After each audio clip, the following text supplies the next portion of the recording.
Elon Musk, à force de se poser en sauveur du monde avec ses voitures électriques, devient un symbole du capitalisme débridé. Derrière l'apparence de l'innovation, il exploite les failles du système européen pour accumuler des profits colossaux en vendant des crédits d'émission à des industriels qu'il conduit à la faillite avec des règles absurdes. L'Union européenne, au lieu de protéger ses industries, lui ouvre des avenues pour qu'ils s'enrichissent encore davantage, tout en appauvrissant les travailleurs et en détruisant des emplois essentiels. Musk, roi de la Silicon Valley, ne se soucie ni des gens ni de l'avenir environnemental. Il ne pense qu'à son porte-monnaie. Emmanuel Macron, l'homme à la tête de la France, fait preuve d'une lâcheté rare en cédant au diktat de l'UE et en érigeant la transition énergétique en nouvelle religion. Ces décisions ne sont qu'une suite de capitulations face au lobby écolo-gauchiste, qu'il semble croire plus sage que la réalité des Français. Dans son monde, les petites gens doivent se sacrifier pour un avenir qui, en réalité, profite davantage aux grandes entreprises qu'aux citoyens qu'il prétend protéger.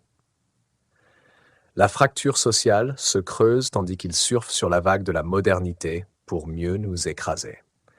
L'UE, avec sa bureaucratie aveugle, impose des normes de plus en plus inapplicables, punissant les citoyens et les industries, tout en récompensant ceux qui savent manipuler les règles à leur avantage. Ce n'est plus une union, mais une machine à broyer les petites entreprises et les classes populaires, au nom d'un idéal écologique qui n'a de sens que pour les élites.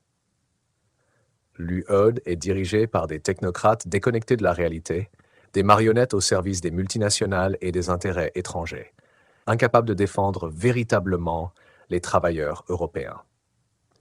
Les Verts, quant à eux, sont devenus les alliés objectifs de ce système. Leur idéal écologique se traduit par des régulations extrêmes et des taxes qui étouffent l'économie, tout en permettant à des entreprises comme Tesla de prospérer.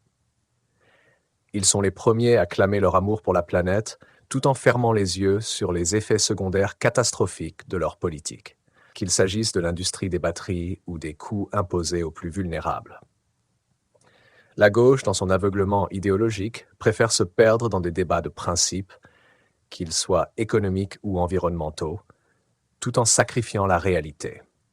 Ils se sont abandonnés à des discours creux, nourrissant les utopies au détriment de la justice sociale réelle.